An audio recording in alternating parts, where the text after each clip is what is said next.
Töөнü ала турган болсок, төөдө 5 төөгө чейин зекет берилбейт. 4 төөсү бар адамга зекет берилбейт. 5 төө болгондон кийин, 1 жыл айлангандан кийин, аны дагы 6 айдан көбү чөлдө, талаада оттогон болсо, эми ошол адам 1 кой зекет берет. 5 төөсү бар адам 1 кой зекет берет. Анан бул сан көбөйөт.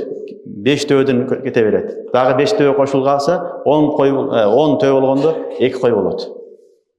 Кийин дагы 5 кошулуп, 15 болгондо 3 төө болот. Дагы 5 кошулуп, 20 болгондо 4 кой берилет. 20 төөсү бар адам 4 эле кой берет 1 жылда. 25ке барганда эми нисап өзгөрөт. 25ке барганда эми 25ке жеткенде уламалар хадистерге бинти лабун дейт.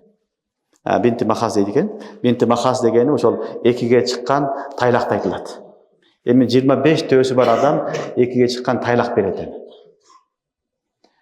Кейін бұл нисап 10-нан өзгөрүлөт эми.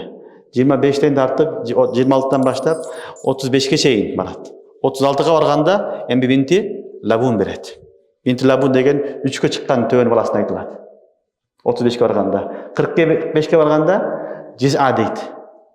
Хакка дейт, ушинтип кете берет. Бул 10-дон өзгөрө берет.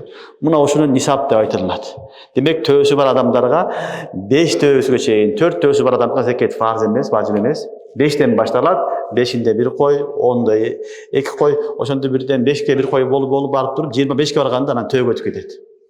Анан нисап өзгөрүп тура берет, ушуну мен 10-дон өзгөрө берет, жашына жараша. Биринчи 2 жашар, кийин 3 жашар, 35-inde, 45-inde 4 жашар, 55-inde анан хекка жиза болуп кете берет, өзгөрө берет.